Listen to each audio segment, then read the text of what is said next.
പ്രിയമുള്ളവരെ നമസ്കാരം. ഇത് ആലപ്പുഴ ജില്ലയിലെ വള്ളികുന്നത്ത് നടന്ന ഒരു സംഭവമാണ്. ഇന്നലെ നടന്നൊരു സംഭവമാണ്.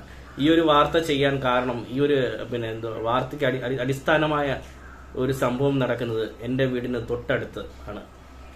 അതുകൊണ്ട് തന്നെ ഈ ഒരു വാർത്ത ചെയ്യണമെന്ന് വിചാരിച്ച് ചെയ്യുകയാണ്. കാരണം വെച്ച് കഴിഞ്ഞാൽ നമ്മളുടെ സാധാരണക്കാരന്റെ ജീവന് ഇപ്പോൾ ഭീഷണിയായിരിക്കുകയാണ് ഇതുപോലുള്ള മൈക്രോ ഫിനാൻസുകൾ. പേരെടുത്ത് തന്നെ പറയാം, മുത്തൂറ്റ് താമരക്കുളം ബ്രാഞ്ചിലെ അല്ലെങ്കിൽ കുറത്തിയാട് ബ്രാഞ്ചിലെ അങ്ങനെ ഒന്ന് രണ്ട് മൈക്രോ ഫിനാൻസുകളുടെ ഇടപെടൽ കൊണ്ട് ഒരു ജീവൻ നഷ്ടപ്പെട്ടിരിക്കുകയാണ് സുഹൃത്തുക്കളെ. കാരണം വെച്ച് കഴിഞ്ഞാൽ സാധാരണക്കാരിൽ സാധാരണക്കാരായ ആൾക്കാരാണ് ഈ ഒരു മൈക്രോ ഫിനാൻസിന് നിന്നും ലോൺ എടുക്കുന്നത്. അത് നമുക്ക് എല്ലാവർക്കും അറിയാം. കയ്യിൽ ക്യാഷ് വെച്ചുകൊണ്ട് ഒരു ക്യാഷുള്ളവൻ ഒരിക്കലും ഇതുപോലുള്ള ഫിനാൻസിൽ നിന്നും ലോൺ എടുക്കാറില്ല. തികച്ചും അന്നത്തെ ആഹാരത്തിന് വേണ്ടി പോയി അന്നം കണ്ടെത്തി അതിനുള്ള മാർഗത്തിൽ കണ്ടെത്തി കഷ്ടപ്പെട്ട് ജീവിക്കുന്ന സാധാരണക്കാരാണ് ഇതുപോലുള്ള ഫിനാൻസിൽ നിന്ന് ലോൺ എടുക്കുന്നത്. പ്രിയപ്പെട്ടവരെ, കുറച്ച് വർഷങ്ങൾക്ക് മുമ്പ് നമ്മുടെ നാട്ടിലെ തമിഴ്നാട്ടിൽ നിന്നും വന്ന തമിഴന്മാരുടെ കയ്യിൽ നിന്ന് വട്ടിപ്പലിശ എടുത്ത് ജീവിച്ചിരുന്ന ഒരു സമൂഹത്തിൽ നിന്നും മാറി ഇപ്പോൾ മൈക്രോ ഫിനാൻസ് എന്ന ഒരു സംവിധാനത്തിലേക്ക് വന്നു ലക്ഷങ്ങൾ സാധാരണക്കാരന് ബാധ്യതയായി വരുന്ന ഒരു കാലഘട്ടത്തിലൂടെയാണ് നമ്മൾ ഇപ്പോൾ കടന്നു വന്നുകൊണ്ടിരിക്കുന്നത്. കാരണമെന്ന് വെച്ച് കഴിഞ്ഞാൽ അന്ന് തമിഴന്മാരുടെ കയ്യിൽ നിന്ന് 1000-ഓ 2000-ഓ അല്ല 5000-ഓ പലിശയ്ക്ക് പൈസ എടുത്ത് ആഴ്ചയിൽ അവർ പിരിക്കാൻ വരുമ്പോൾ ഇന്ന് ഈ ആഴ്ച ഇല്ല എന്ന് പറയുമ്പോൾ അവർ കേട്ടിട്ടൊക്കെ പോകും. പക്ഷെ അന്ന് ഇത്രയും ബുദ്ധിമുട്ടുകളോ അല്ലെങ്കിൽ ഒക്കെ ഉണ്ട ആൾക്കാർ ഇതെടുക്കുമ്പോഴും അന്നൊരു വാർത്തകൾ ഇതുപോലെ നമ്മൾ കേട്ടിട്ടില്ല, അങ്ങനെ കുറവായിരുന്നു. പക്ഷെ ഇന്ന് കാലഘട്ടം മാറി, അവസ്ഥകൾ മാറി. അന്നത്തെ അല്ലെ തമിഴന്മാരുടെയൊക്കെ കയ്യിൽ നിന്ന് പലിശയ്ക്ക് പൈസ എടുക്കുന്നവരുടെ എണ്ണം കുറഞ്ഞ് പകരം ഇതുപോലുള്ള മൈക്രോ ഫിനാൻസുകാരുടെ കയ്യിൽ നിന്ന് കുടുംബശ്രീ മുഖേനയോ അല്ലെങ്കിൽ അയൽക്കൂട്ടങ്ങൾ മുഖേനയോ ഒരു കൂട്ടം സ്ത്രീകൾ ചേർന്ന് ലോൺ എടുക്കും. അവസാനം ലോൺ എടുക്കുന്നത് പറഞ്ഞാൽ കാശുള്ളവനോ പൈസ ഉള്ളവനോ അല്ല, സാധാരണക്കാരനാണ് ലോൺ എടുക്കുന്നത്. സാധാരണക്കാരൻ ലോൺ എടുത്ത് ഒരു ദിവസം 1-2 ദിവസം ആ മാസത്തെ അല്ലെങ്കിൽ 1-2 അടവ് ഒന്ന് മുടങ്ങിക്കഴിഞ്ഞാൽ വീടുകളിൽ വന്ന് ഗുണ്ടകൾ പെരുമാറുന്ന പോലെ പെരുമാറി ആണ് നമ്മൾ നിത്യേന കണ്ടുവരുന്ന ഒരു കാഴ്ച. സത്യം പറഞ്ഞാൽ ഇതിനൊക്കെ ഒരു കൂച്ചുവലം കിടക്കേണ്ട സമയം അതിക്രമിച്ചിരിക്കുന്നു. എന്നാൽ ചോദിക്കും, ഇതിനൊരു മറുഭാഗം ഉണ്ടാവും, ലോൺ എടുത്താൽ പിന്നെ തീർച്ചയായും അടയ്ക്കേണ്ടതെന്ന്. അടയ്ക്കണം, തീർച്ചയായിട്ടും അടയ്ക്കണം. അടയ്ക്കേണ്ടെന്ന് ആരും പറയത്തില്ല. കാരണം ലോൺ എടുക്കുമ്പോൾ തീർച്ചയായിട്ടും അടവുണ്ടാവും. പക്ഷെ അടയ്ക്കുമ്പം അതിനൊരു സാവകാശം കൊടുക്കണം. 1-2 ദിവസം അങ്ങോട്ടോ അല്ലെങ്കിൽ ഒരു ദിവസം കഴിഞ്ഞോ ഒക്കെ ഒരു സാവകാശം എന്ന് പറയുന്ന ഒരു സംഭവമുണ്ട്. തികച്ചും കാശ് വെച്ചോണ്ട് ഒരുത്തൻ വേറെ ലോൺ എടുക്കത്തില്ല. ക്യാഷ് വെച്ചുകൊണ്ടിരിക്കുന്നവരല്ല ഒരിക്കലും ലോൺ എടുക്കുന്നത്. അത് ഈ കൊടുക്കുന്നവർക്കും വ്യക്തമായിട്ട് അറിയാം. സാധാരണക്കാരന്റെ ഇല്ലായ്മയെ, സാധാരണക്കാരന്റെ കഷ്ടപ്പാടിനെ യഥാർത്ഥത്തിൽ ഈ ബാങ്കുകാര് ചൂഷണം ചെയ്യുകയാണ്. അത് നമുക്കറിയാം, അത് വ്യക്തമായിട്ട് അറിയാം. ആ ഒരു ചൂഷണം ചെയ്യുമ്പോൾ അവർക്ക് തിരിച്ചടവ് ചിലപ്പോൾ 1-2 ദിവസം ഒന്ന് വൈകിയെങ്കിൽ അതിനൊരു സാവകാശം കൊടുക്കണം. മേളിൽ നിന്നിരുന്നുകൊണ്ട് ഇതിന്റെ മാനേജർ ഓർഡർ ഇടുകയാണ്, അവർ പൈസ മേടിച്ചുകൊണ്ട് വരണം എന്ന് പറയുമ്പോൾ ഈ കളക്ഷന് വരുന്ന ആൾക്കാര് അവര് വന്ന് ഈ വീടുകളിൽ വന്ന് ഗുണ്ടകളെ പോലെ പെരുമാറുമ്പോൾ പിന്നെ വീട്ടിലിരിക്കുന്നവരുടെ മാനസികാവസ്ഥ ഏത് തരത്തിലാണെന്ന് ചിലപ്പോൾ പറയാൻ പറ്റത്തില്ല. പക്ഷെ അയലത്തുകാരുടെ മുന്നിൽ വെച്ച് അവർക്ക് നാണക്കേട് എന്നൊരു സംഭവങ്ങൾ വരും. അപ്പോൾ അഭിമാനത്തിന് ക്ഷതമേൽക്കും.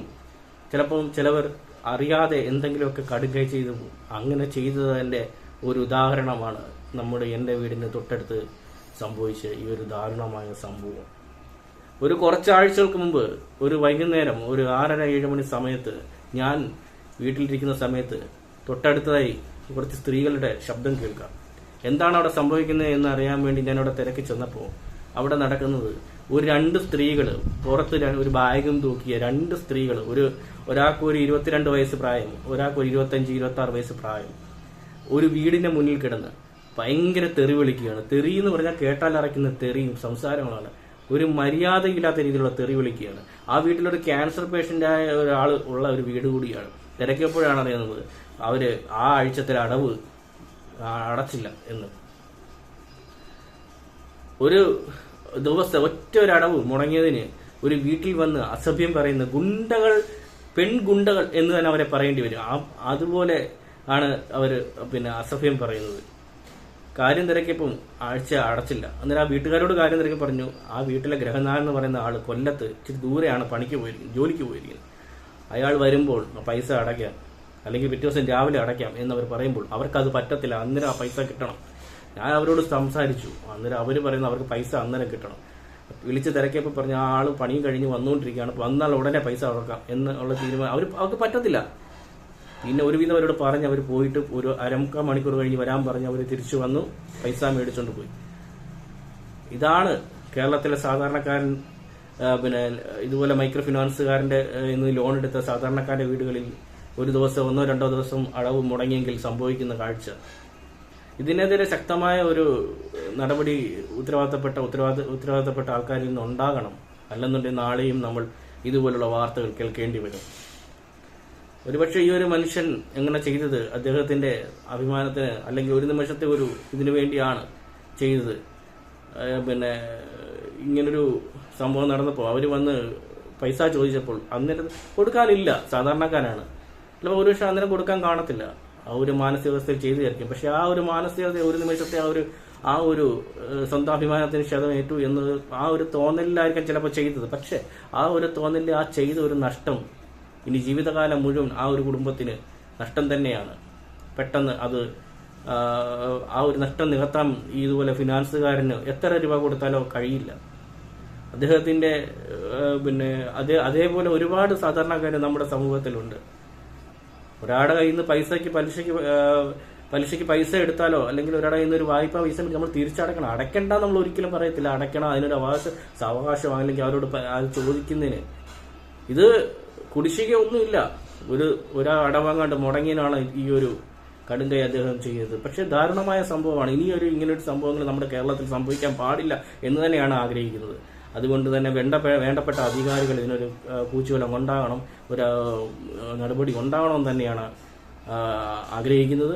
ഇത് എൻ്റെ വീടിന് തൊട്ടടുത്തുള്ള സംഭവമാണ്. എനിക്കിങ്ങനെ ഒരു അനുഭവം ഉണ്ടായതുകൊണ്ട് ഈ നാളെ വേറെടുത്ത് ഇതൊരു സംഭവം സംഭവിക്കത്തില്ല എന്ന് നമുക്ക് ഉറപ്പ് പറയാൻ പറ്റത്തില്ല. കാരണം ഈ മൈക്രോ ഫിനാൻസുകാർ ഇതുപോലെ സാധാരണക്കാരുടെ വീട്ടിൽ ചെന്ന് ഇതുപോലൊക്കെ പെരുമാറുന്നുണ്ടെന്നേ. അതിനുള്ള തെളിവ് നമ്മൾ ഈ ഒരു അടുത്ത കാലത്ത് ഒരു കൊല്ലത്തൊരു സംഭവം നടന്നത് ഫേസ്ബുക്കിലൂടെ യൂട്യൂബിലൂടെ ഒക്കെ കണ്ടതാണ്.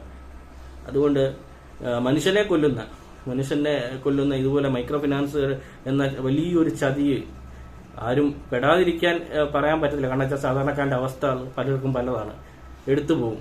പക്ഷെ അതെടുക്കുമ്പോൾ ഒരു ജാഗ്രത വേണം എന്ന് മാത്രമേ എനിക്ക് പറയാൻ പറ്റുള്ളൂ. അന്യായ പലിശയാണ്, അത് അവരുടെ രീതിയാണ്. അതെല്ലാം അറിഞ്ഞു വെച്ചുകൊണ്ടാണ് അവർ ലോൺ എടുക്കുന്നത്. പക്ഷെ ഈ കൊടുക്കുന്ന ഇതുപോലെ ഇടപാടുകാർ, ഇതുപോലെ സ്ഥാപനങ്ങളുടെ ഇടപാടുകാർ സാധാരണക്കാരനാണ് ഈ കൊടുക്കുന്നതെന്നുള്ള ബോധത്തിൽ അവർക്കൊരു സാവകാശം കൊടുക്കണം. നിങ്ങൾ പറഞ്ഞു വിടുന്ന നിങ്ങളുടെ സ്ഥാപനത്തിലെ ജീവനക്കാരോടും അത് കൊടുക്കണം. അവർക്ക് അവരുടെ ടാർഗറ്റ് ആയിരിക്കും, ഒരാഴ്ചത്തെ ടാർഗറ്റോ ഒരു മാസത്തെ ടാർഗറ്റ് ആയിരിക്കും. അത് തയ്ക്കാൻ വേണ്ടി അവർ അതുപോലെ അവർക്ക് മേളിൽ നിന്ന് പ്രഷർ ഉണ്ടാകാം, സ്വാഭാവികമാണ്. പക്ഷെ അവർ ഇടപെടൽ അവർക്ക് നമ്മുടെ ഓപ്പോസിറ്റ് നിൽക്കുന്ന അവരുടെ മാനസികാവസ്ഥ അതുകൊണ്ട് ഉൾക്കൊണ്ട് അവരോട് പൈസ ചോദിച്ച് അല്ലെങ്കിൽ മേടിക്കുന്നതിനൊരു സമയത്തിൽ ഇതിൽ ചെയ്യണം. കാരണം ഗുണ്ടകളെ പോലെ പെരുമാറിയാൽ തീർത്തും അത് ശരിയായ ഒരു പ്രവണതയല്ല. അതുകൊണ്ട് ഇതുപോലുള്ള ഫിനാൻസുകളിൽ നിന്ന് പൈസ എടുക്കുന്ന സാധാരണക്കാരൻ ജാഗ്രത വേണം, കൊടുക്കുന്നവർ അത് മനസ്സിലാക്കണം. അത് അത്രേ പറയാനുള്ളൂ.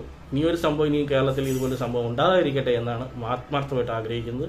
അപ്പോൾ വീഡിയോ ഇവിടെ വെച്ച് വൈൻഡപ്പ് ചെയ്യുകയാണ്. പുതിയൊരു വീഡിയോ ആയിട്ട് വീണ്ടും വരാം. Okay, bye. Is Arjun Kayamkulam.